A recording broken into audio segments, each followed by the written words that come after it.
Good afternoon, my friends. Florida History Hunter in conjunction with the Land Digs. Today we are in DeBary, Florida, which is just on the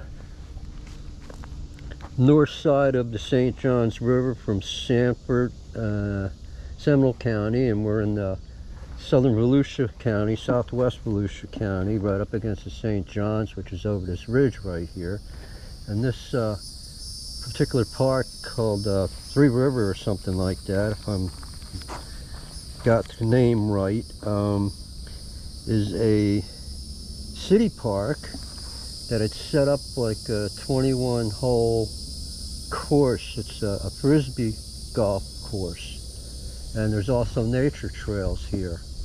And we were standing in front of this beautiful oak hammock. You can see these gorgeous live oaks, and live oaks are unique in the family of oak trees for their lifespan. These trees easily can see 300-500 years and more, depending on the location and circumstances.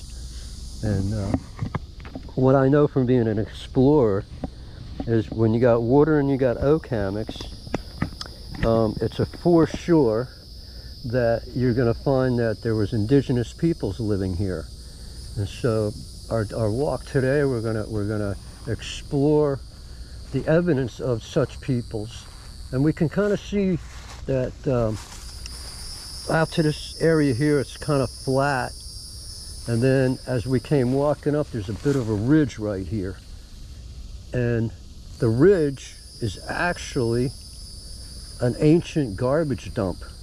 And these specific type of dumps are referred to as a midden, M-I-D-D-E-N, and the bulk of the middens in this part of Florida are made up of these little white snail shells, and you can see that there's little white snail shells everywhere here, and there's literally billions and billions and billions of them. And it's basically after meal debris from the indigenous Indians. I can't exactly say the specific tribe or kingdom that they represented in this area, but collectively anything along the St. Johns waterways, which include all the creeks and lakes attached to the St. Johns River, are collectively called the St. Johns culture.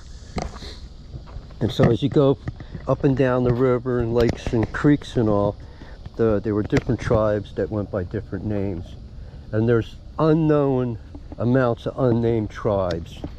It's a thing that a lot of times they just don't have the information. It's not like these people wrote something down on a piece of paper. You know, we were the under the oak tree tribe, or the down by the river tribe. So many of them are forgotten through time. They do have a few Indians named, and most of the names that we have come from the era of the early Spanish explorers, where they were still running into different communities of the indigenous peoples living here. And so you have the Tomokins and tribes like that, but collectively they all fall under the category of the St. Johns culture. And what they also find mixed in, we're just going to look around a little bit and see what we got. Like, that's just a piece of cement right there.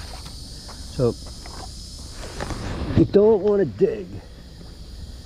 And so what I look for is I look just for on the ground for surface finds, and that's what we're going to do today.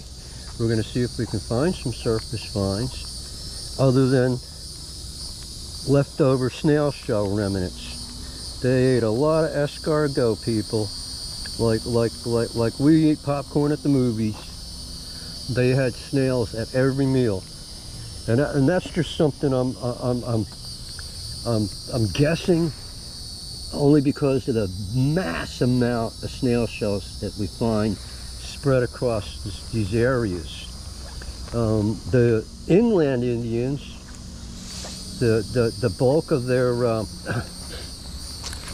debris is the snail shell, and when you get towards the coastal regions, these snail shells, you don't find these, and what you find are oyster mounds, and these mounds or middens, as they're referred to, can be anywhere in size by 100 yards or so in area, and some go as much as 20 and 30 feet wide, as high as 30 feet, 40 feet, and as long as almost a quarter mile or eighth of a mile long. And it seems like they almost used them as a levee. And you find, I've come across spots hiking the swamps along the riverfront, and the indigenous peoples, if they wanted to be in that area and it was all wet and muddy, they would plant trees and they would hand dig the muck out of the creek and create, like we do retention ponds and stuff. So that we create these retention pond basins, and they would backfill and create islands. And what better thing to mix into your island, to add all this your garbage debris. And so that's what they would do. Now it's not just food debris that people find and that the indigenous peoples tossed into these piles. Basically every discarded item from their lives, just like us, where we got our big garbage mountains with all the trash and all that nonsense. Their Midden piles are daily items from their life that broke. And so in conjunction with finding these like millions, billions, trillions, quadrillions, gazillions of these periwinkle snail shells, and that's what these are called. This is considered a periwinkle snail shell. These, I'm going to get one up close and you can see it's actually a snail shell. And somebody had that for breakfast, lunch, or dinner, or afternoon snack, and they would throw that in there. These peoples, at this point in history, and in Florida, and they are very well established. There's evidence that indigenous peoples lived here as much as 7,000 and 10,000 years ago. There's actually been bodies found not too far south of here, around the Titusville area. Anybody that doesn't know where Titusville is, it's where Cape Canaveral is, and where SpaceX and NASA does all of its rocket launches. They were doing an excavation back in the 1980s for a housing project, and the backhoe operator dug up a skull, and of course they called the police sent forensics out. Forensics called the state of Florida anthropology and archaeological people. They came out there, took some samplings, thought maybe 1,000 years old and 1,500 years old, and they actually turned out to be between 7,000 and 8,000 years old. And they assume that these people had a religion, because all the bodies, and they found, I think, somewhere around 100 bodies possibly, maybe 80 to 100 bodies, maybe a little more. They were all buried exactly the same way, very carefully wrapped in what they call the oldest woven material they've ever found.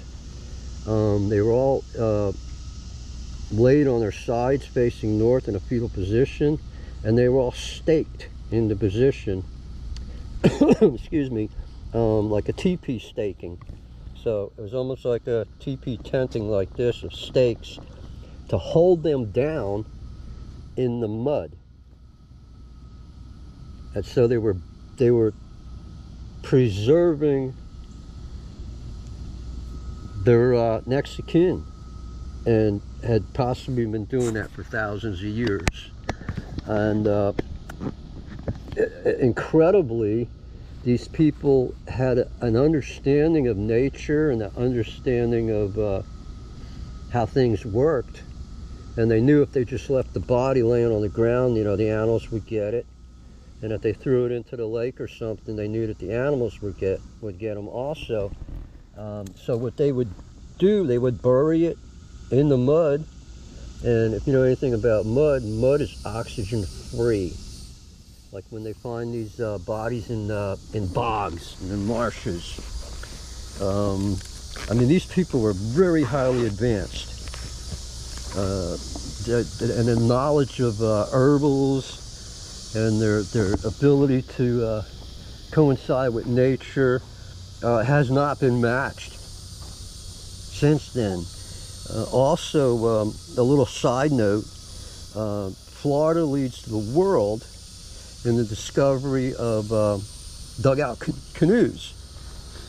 And the question has always been, how is it that these ancient dugout canoes, sometimes, you know, thousands of years old, and are still usable? Some are still actually look like somebody chopped a tree down and carved it out and tossed it into the water. And you could get in some of these and actually float away on them. Things like the dugout canoes, and earlier this year, if anybody followed my channel, would have seen that I did a discovery of a primitive mortar, a mortar as in a pestle and mortar, a vessel for grinding materials, like for grinding grain or grinding charcoal or whatever they were needed to grind up. And I found a bowl about this big, about like that, and it was in a creek in the mud. And it had been buried in the mud for 1,725 years. So I made one of the most amazing discoveries. It was the oldest wooden artifact found in Volusia County in Florida here, and one of the most prized pieces that's being added to the collection with the state of Florida archaeological people. I opted, because of the issues of conservation, to donate it to the state of Florida, and in thus doing so, I was hoping that, and they sort of assured me that it was going to be returning to the county to go on display in museums of my choice. I'm beginning to wonder if I wasn't conned a little bit on that. You know, I'm trying to have faith that that's going to happen, but there's been a lot of unusual negativity going on since they acquired this piece, where they're not responding to my communications. And I was originally supposed to get the white glove, red carpet tour, being able to actually get into the lab and see conservation, and was told a couple months ago that the facility is closed because they're doing conservation. And the irony is that that's my piece they're doing conservation on. So I feel like I'm getting cheated. I'm going to try to stay positive, though. Any of you know me, and you want to reach out to the state of Florida and say, hey, you know, do something for this dude. So I'm hoping for that. So as you can see, we're still seeing a lot of periwinkle snail shell, because we are in the Midden, and you'll find them up underneath trees and tree roots, and anything that's growing over the last 1,000, 2,000 years is pretty much embedded into these middens. And also I noticed, like, here's a piece of porcelain, And I'm going to date this porcelain to probably around 1915 or 1920. Another thing that I've observed in my hiking and exploring is usually the earlier, okay, look at that right there. Oh, that's a piece of plastic. There's a lot of garbage out here. Usually the earlier European settlements, plantations, and such, forts, they just came in and took over somebody else's community.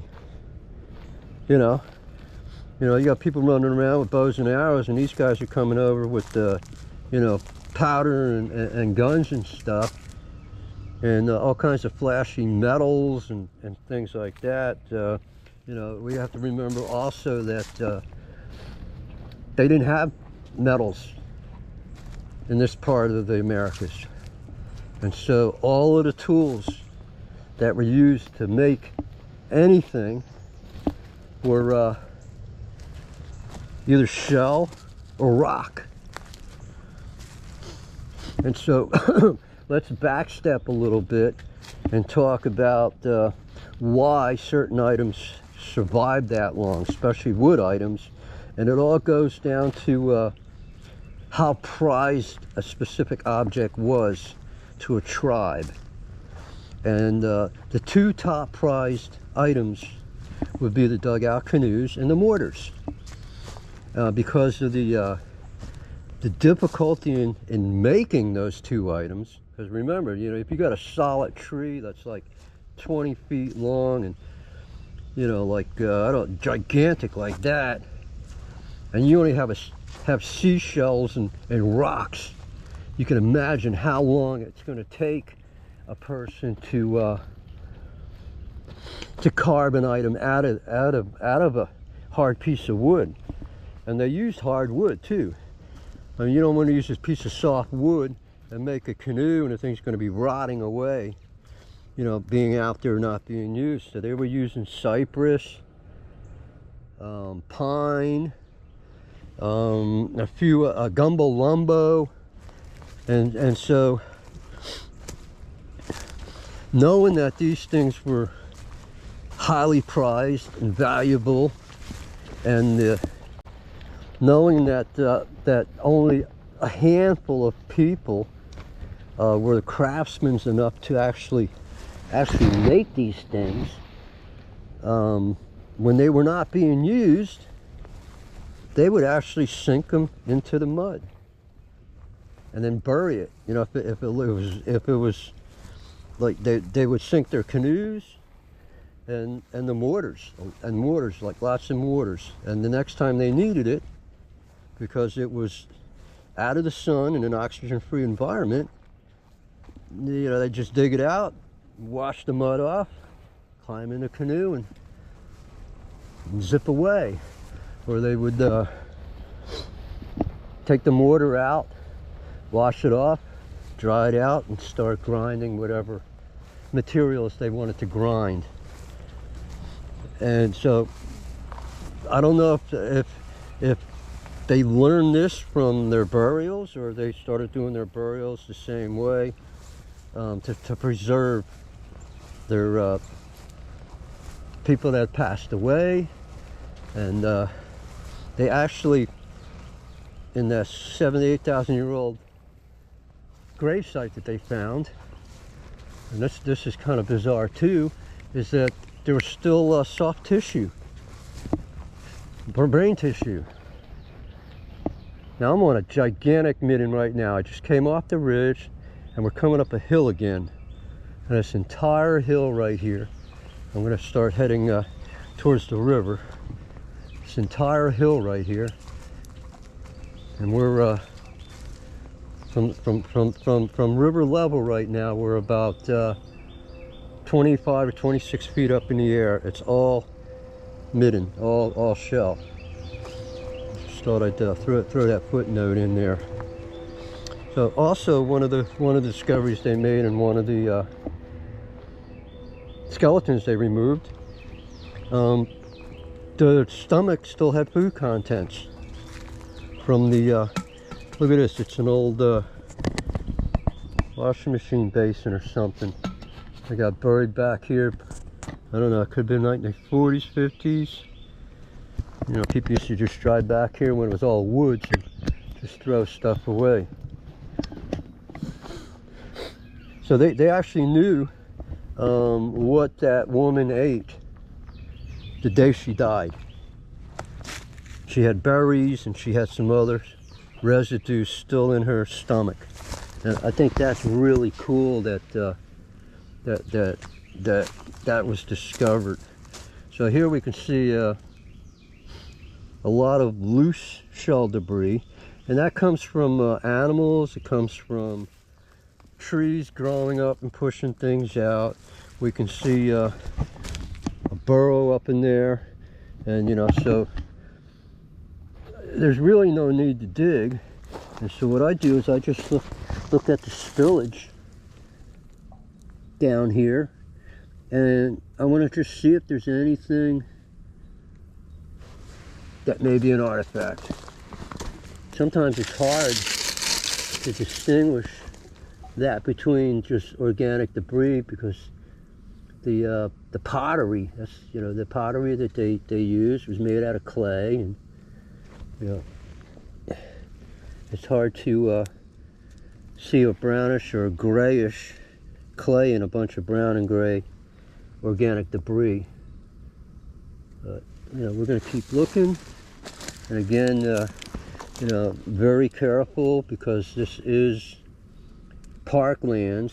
You do not want to dig. It is a crime, and so we look. I look. There are some spots that I can do digging because it's private properties and stuff. And my one site, I've actually have permission from the state of Florida to dig up and take what I want. But even there, if I do make a discovery, I journal it on my video and take a couple of screenshots with my phone, and then I put the item back into the mud and leave it there. So right here we're still on a midden that's been repacked with gravel and rock, and then it goes down into there. So I don't know how much the further the midden actually went towards the river. At a certain point it would stop. That's modern clay tile, fired clay tile.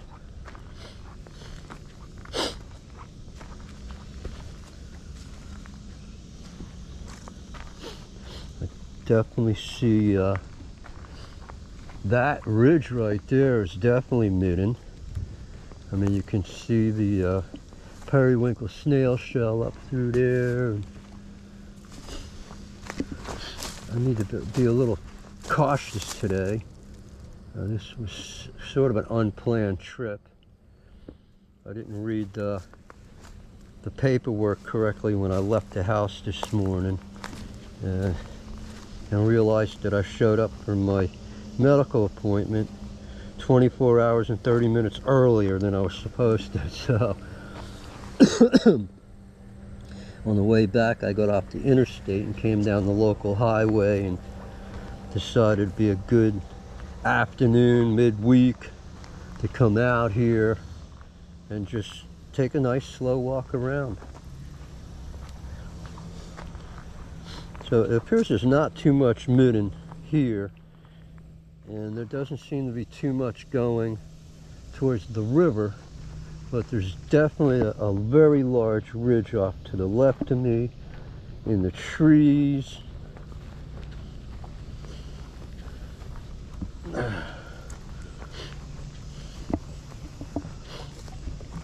And it's, you know, you can see it goes up quite a bit, whoop, and then whoop down the other side.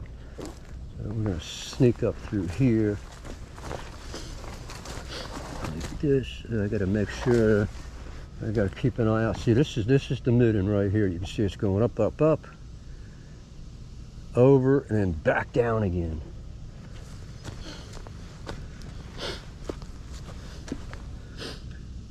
So let's get back a little bit about other stuff that you can find laying here. And so, of course, the periwinkle snail shells, pottery fragments, broken tools. So that'd be broken stone tools, broken projectile points, also known as arrowheads and spearheads. And those could be made out of indigenous rock. They also use the coquina type of rock. Kind of a shell composite type of stuff, and then through trade networks, occasionally, you know, harder materials would come down from Georgia, you know, trade its way down from the north. Eventually, by the early Spanish explorer days, they were acquiring the first metals, you know, pieces of glass, things like that.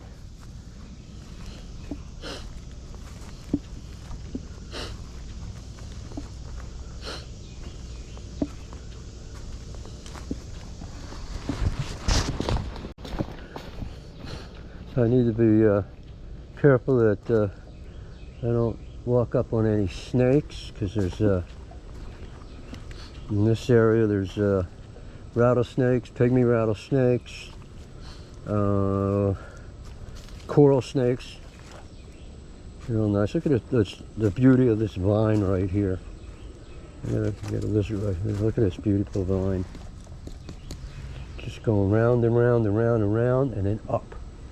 It looks like it goes about 60 feet up in the air.